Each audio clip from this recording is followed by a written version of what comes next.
ಬಾಳೆಲ್ಲ ಹಿಡ್ಕೊಂಡು ರೊಕ್ಕು ಹೀಗೆ ಅಡ್ಡ ತುಂಬ ಮಾಡಿ ಯಾಕಪ್ಪ ಅದು ಹಿಂಗೆ ಅಕ್ಕಿ ಮೇಲೆ ಹೋಯ್ತು ಇದು ತಟ್ಟೆಲೆ ಇಡ್ಲಿ ಅಡಿ ಮಾಡಲ್ಲ ಹಿಂಗೆ ಅಡ್ಡ ಮಾಡಿಬೇಕು ಇನ್ನು ರಜಾ ಹಿಂಗೆ ಅಡ್ಡ ಅದ ಮತ್ತೆ ನಾವು ಕೈಲಿ ಹಿಂಗೆ ಮಾಡಿಕೊಳ್ಬೇಕು ನಮ್ಮ ಕೈಲಿ ಹಿಂಗೆ ಅದರ ಜಾರದಾಗ ಮಾಡಿಕೊಳ್ಬೇಕು ಮತ್ತು ಹಿಂಗೆ ಮಾಡ್ತಾನೆ.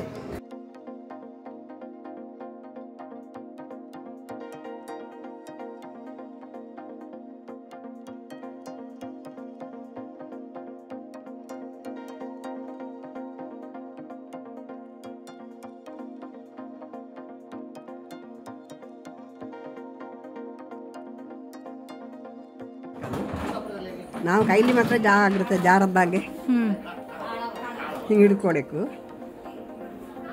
ಹಿಂಗೆ ತಿರುಗಿಸಿ ಇದರ ಮೇಲೆ ಅಡ್ಡ ಮಡೆ ಇಕ್ಕಿದ ಹಾಗೆ ಆನೆ ಸುರು ಹೇಳಿಕೊಡಗಾದ್ರೆ ಹಾಗೆ ಹೇಳಿಕೊಡ್ದು. ಆನೆ ಹಿಂಗೆ ಮುದ್ದೆ ತಗೊಂಡು ಮತ್ತೆ ಅದಕ್ಕೆ ಕುತ್ಕೊಂಡು ಹೆಂಗಾರು ಮಾಡ್ತೆ ಅದು ಅಭ್ಯಾಸ ಅಲ್ಲಿ ಹಿಂಗೆ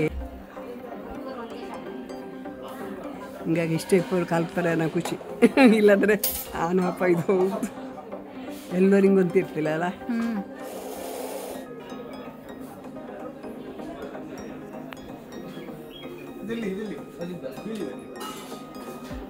ಬರೀ ಕೆಂಪು ಗುಡ್ಡಗಿಸ್ಕಾರ ಸಿಕ್ಕಿರೆ ಅದು ಲಾಯ್ಕಾವ್ತು ಮತ್ತು ಕಚ್ಚಿಗಿಸ್ಕಾರ ಇರ್ತಲ್ಲ ಅದು ಹೆಂಗೆ ಗಟ್ಟಿ ತೊಟ್ಟೆಲ್ಲ ಮರಕಡಿ ಇರ್ತಿದ ನೀರು ತಳ್ಳಿ ಹಾಕಿದಕ್ಕೆ ಚೂರು ನೀರು ತಳಿದ್ರೆ ಇನ್ನೊಂದು ಚೂರು ಲಾಯ್ಕಕ್ಕು.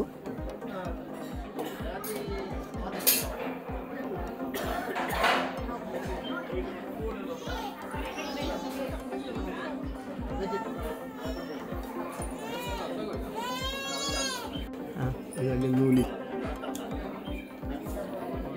ಈಗ ಇಲ್ಲಿ ರೌಂಡ್ ಬರ್ತದ ಹಾಗೆ ಇನ್ನು ಇದಕ್ಕೆ ಸುಟ್ಕೊಂಡು ಹಾಕೋದು. ಇನ್ನು ಬೇಕಾದ್ರೆ ಕೆಲವು ಹೀಗೆ ಕೊಡ್ಲಕ್ಕು ಹೇಗೆ ಬೇಕಾ ಹಾಗೆ ಕೊಡ್ಲಕ್ಕೆ ಇನ್ನು ಅಷ್ಟಪ್ಪ. ಅದಲ್ಲಿ ಹಿಂಗೆ ಇದರ ಎಡೆಯಲ್ಲಿ ಹಿಂಗೆ ಸುರಿದೇ ಗಟ್ಟಿಯಪ್ಪ ಅದು ಅದು ಇಲ್ಲದರೆ ಅಭ್ಯಾಸ ಇಲ್ಲದ ಜಾರಿ ಹೋಗ್ತು ಅದು ಉದುರುತ್ತು. ನಾನು ಹಿಂಗೆ ಕೈಲಿ ನಮಗೆ ಕೈಲಿ ಕೊಟ್ಕೊಂಬಲ್ಲ ರೆಡಿ ಆಗ್ತಿದ್ದ.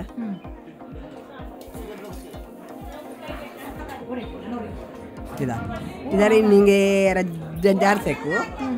ಇನ್ನು ಹಿಂಗೆ ಕೂತು ನಮಗೆ ಎಷ್ಟು ಅಡಿಗಾತ ಅಷ್ಟು ಕೂತು.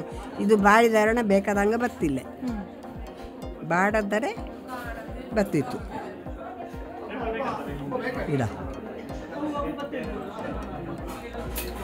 ಈ ಗೊಂತಿಲ್ಲದವ್ರು ಮಾಡುವ ಇದು ಬಾಡಿದ್ದು ಮುರಿಗು. ನಾನು ಹಿಂಗೆ ಮಾಡಿ ಅದು ಹೋಗ್ತಾ ಹಿಂಗೆ ತಿರುಗಿಸಿ ಹಿಂಗೆ ಸುರಿತೆ. ಈಗ ಇಸ್ಕಾರವೇ ಹಾಕೊಳ್ಳಿಲ್ಲ, ಗುಡ್ಡಗೆ ಇಸ್ಕಾರ ಆಯ್ತು, ಕಷಿ ಇಸ್ಕಾರ ಆಯ್ತು.